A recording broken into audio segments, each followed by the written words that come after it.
Tenemos a Monchi Estrella, dentro de nuestros colaboradores invitados. Miren, hubo una última votación en la ONU, eso se hace casi todos los años, esa votación con relación a las sanciones de los Estados Unidos en contra de Cuba. Y la votación es casi siempre la misma, 187 votos a favor, 2 en contra. Por supuesto, todo el mundo sabe quiénes son esos dos, ¿verdad? Estados Unidos e Israel, y una abstención, Ucrania. Oigan eso. Entonces, todos coinciden, esos países que están a favor de quitar esas sanciones, que las mismas no tienen ningún efecto que no tiene sentido, que no sea afectar el desarrollo económico, social, cultural de los Estados Unidos. Se ha demostrado que, y por eso el presidente Obama flexibilizó estas medidas, que entre los Estados Unidos y Cuba lo que hay son en la práctica relaciones de hermandad. E inclusive hay una amplia comunidad cubana en el seno de los Estados Unidos. Sobre todo en Miami. Sobre todo en Miami, aunque no sean países o una comunidad que esté a favor del gobierno de Cuba, o régimen, como lo llaman los Estados Unidos. Les gusta usar esa palabrita para darle una tonalidad totalitaria. Entonces, ¿qué creen ustedes de esto? Bueno, la verdad es que el embargo a Cuba a través de los años se ha convertido en una acción tosuda de parte de la clase dominante en los Estados Unidos. Definitivamente no tiene ningún sentido, ya el mundo ha cambiado, se podría argumentar dentro del marco de lo que era la Guerra Fría, la posibilidad de limitar las relaciones con Cuba. Ya la Guerra Fría pasó, estamos en otro mundo.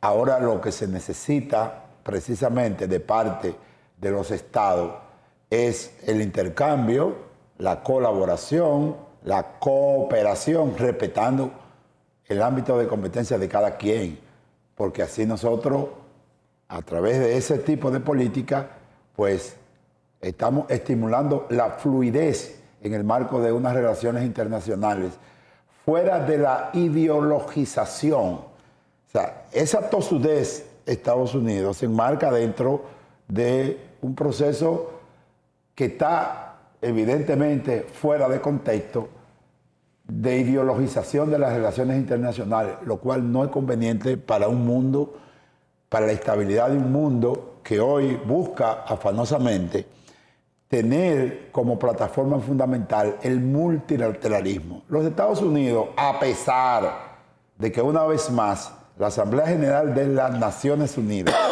aprueba o desaprueba el bloqueo, que durante ya el bloqueo debe tener ¿cuántos años? Tiene más de 60 años. De 61 a esta parte. Tiene más de 60 años. O sea, estamos hablando que llega a 62 años. Pero Cuba sigue ahí. lo más trascendente de todo esto es que no es la expresión del pueblo norteamericano. Es decir, el pueblo norteamericano en distintas ocasiones y en todos estos años, estos 60 y pico de años, ha expresado solidaridad. E inclusive cuando en los momentos más férreos del bloqueo, ellos han hecho jornadas de ayuda material y económica a los cubanos en esta Brigada por la Paz. Entonces, parece que cuando un Estado, su dirección, su gobierno, no socializa con su pueblo, entonces la cosa va mal. Lo peor de todo esto es que independientemente de que 187 países votaron a favor de eliminar el bloqueo sigue. Eso es lo peor, que las Naciones Unidas, independientemente de tener mayoría, el peso de Estados Unidos en la toma de decisiones es fundamental en ese organismo. Además, los Estados Unidos, tanto que alardea respecto a la regla internacional, del derecho internacional precisamente, lo que está haciendo es, lo que está haciendo con relación a las resoluciones de Naciones Unidas, es quitando la autoridad de Naciones Unidas. Desobedeciendo. Eso lo hace normalmente y no pasa nada. Y lo hace en otros países, como el caso de Israel. Pero en el caso de los Estados Unidos adquiere una dimensión extraordinaria, porque recuerda que Estados Unidos, o sea, con el Estados Unidos es que tiene el bloqueo a Cuba.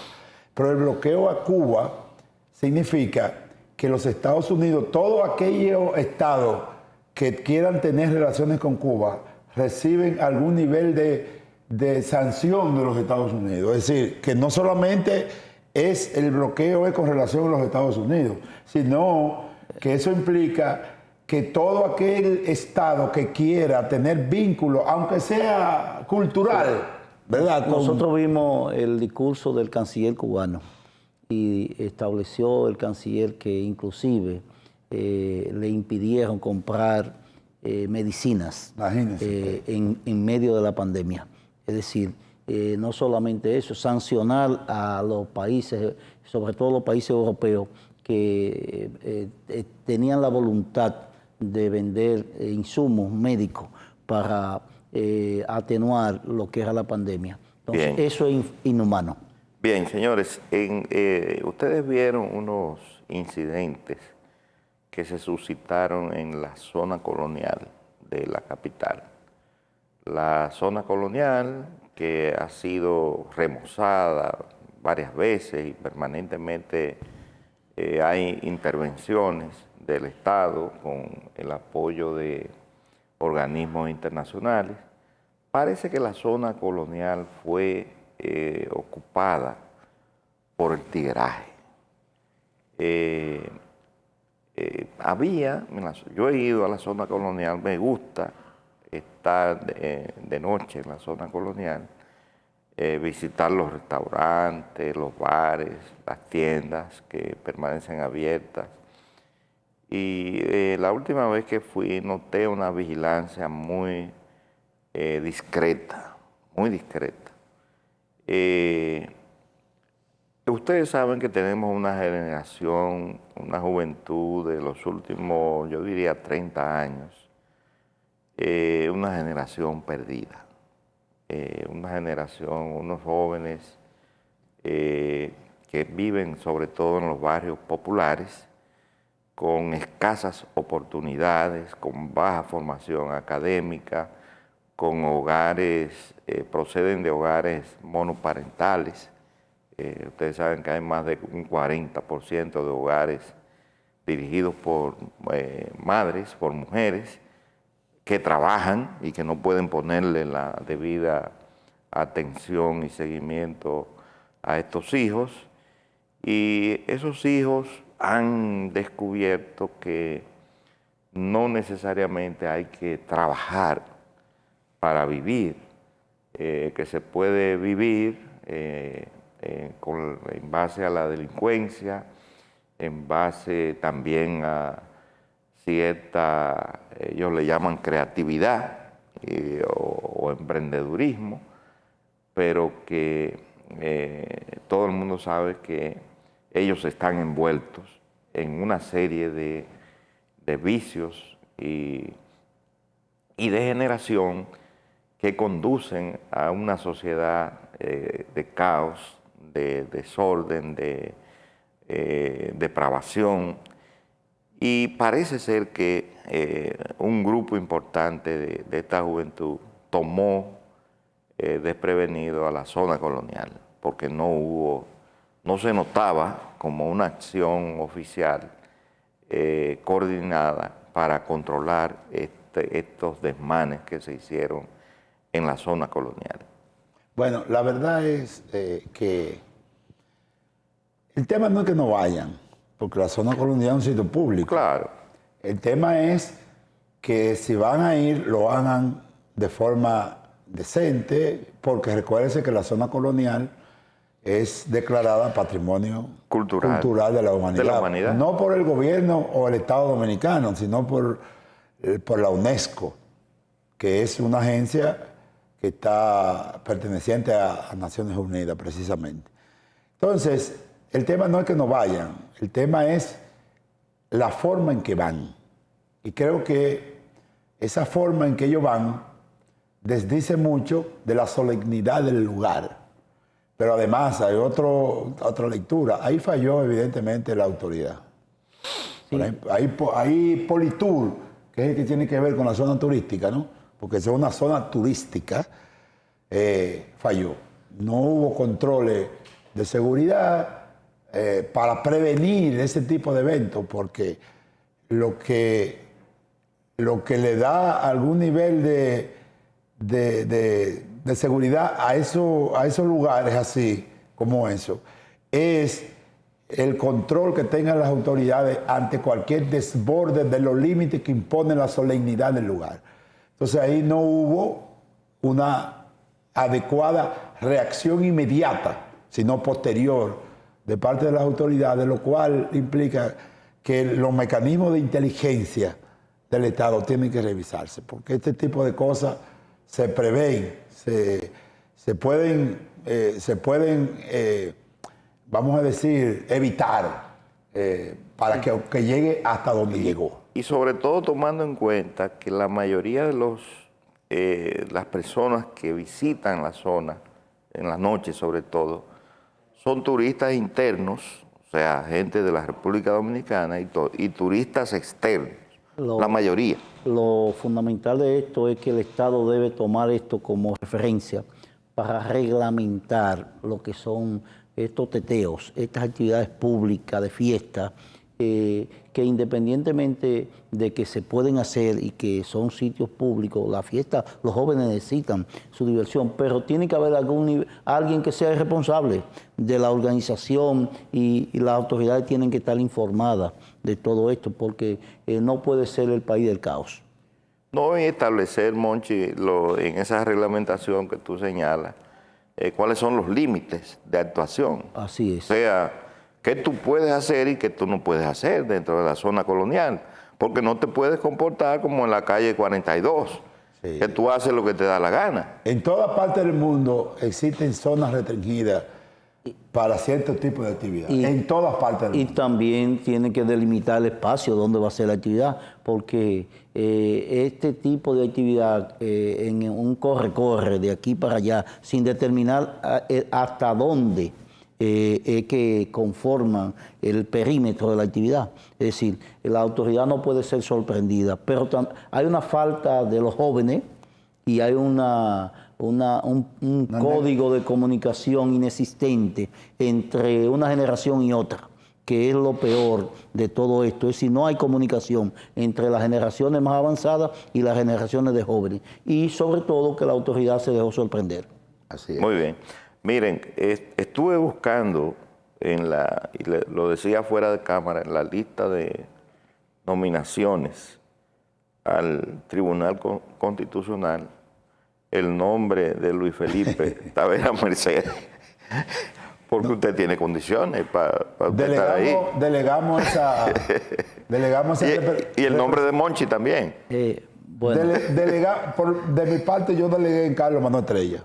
Bueno, representación. Yo creo que es una gran representación la de Carlos Manuel y sería el merecido premio a la profesionalidad, a Santiago y a la honestidad y la ética que caracterizan a nuestro amigo Carlos Manuel Estrella.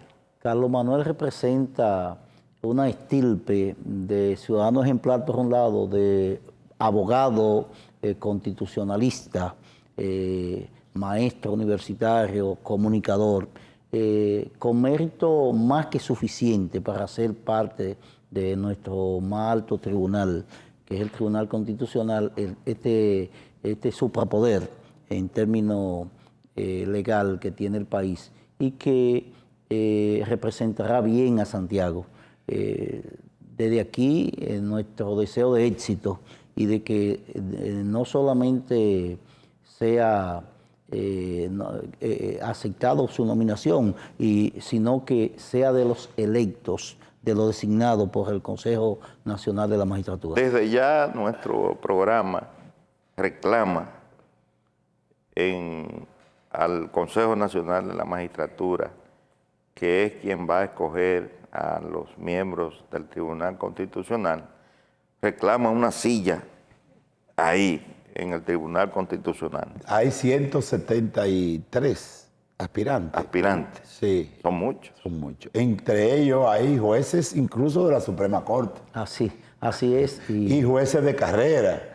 Es decir, que la competencia va a estar fuerte. La competencia es muy fuerte. De intelectuales de mucha intelectuales de gran valía. Incluso hay gente que está proponiendo. A propósito de intelectuales, murió Manuel Mora Serrano. Ah, sí. Uno de los grandes. Premio Nacional de Literatura en el 2021. Sí, sí. Que tú ibas a decir, excúsame la interrupción. No, yo te iba a decir, con relación al Tribunal Constitucional, que hay que recordar que son 5 en esta ocasión los que se van a seleccionar bajo un criterio reglamentario que el propio Consejo Nacional de la Magistratura está llamado a diseñar. Casi siempre es el mismo, ¿no? Pero está en su poder diseñar la manera en cómo se va a evaluar cada participante. Son 173 aspirantes que van desde jueces a profesionales de gran valía, académicos, todo ligado al constitucionalismo. Y eso da una idea, Monchi y Agustín, de que en la República Dominicana, en la actualidad, hay que definir, o está en proceso de definición, una nueva ola en cuanto al desarrollo del constitucionalismo dominicano. Es decir, antes de ahora, es decir, en la primera gran ola, la primera selección de personas que fueron al Tribunal Superior o al Tribunal Constitucional, fueron personas que obtuvieron su conocimiento fuera del país, porque aquí no había tradición constitucional. Sí, y lo más importante del Tribunal Constitucional es que en estos años de funcionamiento se ha ganado un mérito de ser el tribunal mejor valorado que tiene el país, es decir, como institución. No es parte del entramado judicial propiamente dicho, sino un suprapoder, pero la valoración que tiene la sociedad del Tribunal Constitucional tiene que seguir, porque se ha impuesto la constitucionalización de todo.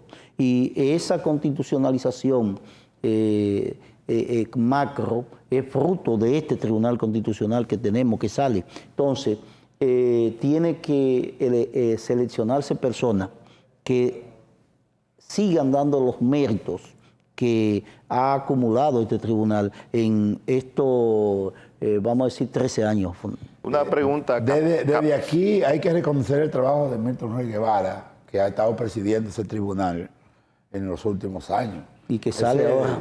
Desde que se constituyó el Tribunal Constitucional, pues lo ha estado presidiendo. Y todo lo bueno, evidentemente que son muchas cosas buenas que tiene el tribunal, en gran parte ha tenido la impronta de la actuación de Milton Rey Guevara, de manera que hay un reconocimiento.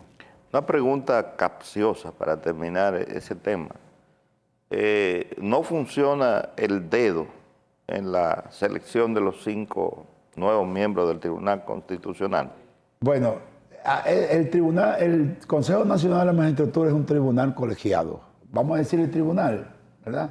Pero ¿Quiénes lo componen? Bueno, el tribunal, el Consejo Nacional lo compone el presidente de la República, quien es que lo dirige, lo compone el presidente de la Cámara del Senado, el presidente de la Cámara de Diputados, un diputado contrario al presidente de la Cámara de Diputados, un senador contrario al presidente. O de partido, de partido diferente. De partido diferente, sí. O sea, diferente. Cuando me refiero a la diferencia, me refiero a la... Y también está compuesto por 2 miembros de la Suprema Corte de Justicia actualizados, más el Procurador General de la República, que se incluyó, pero originalmente no estaba incluido, pero se incluyó dentro de la... No tiene voto, pero tiene voz. El procurador, en este caso la procuradora. Ahí lo del dedo es como difícil de funcionar. Ahí la idea del Consejo Nacional de la Magistratura es que todas las resoluciones de ahí se hagan en consenso. Esa es la idea, es decir, que no se imponga nada, sino que sea producto del acuerdo entre todas las fuerzas que están ahí para que las personas que se elijan tengan la mayor posibilidad legítima de ejercer el puesto. Bien. O sea, el reconocimiento de todo el mundo. Esa es la idea, ¿no? Bien. Señores, vamos a la pausa y regresamos.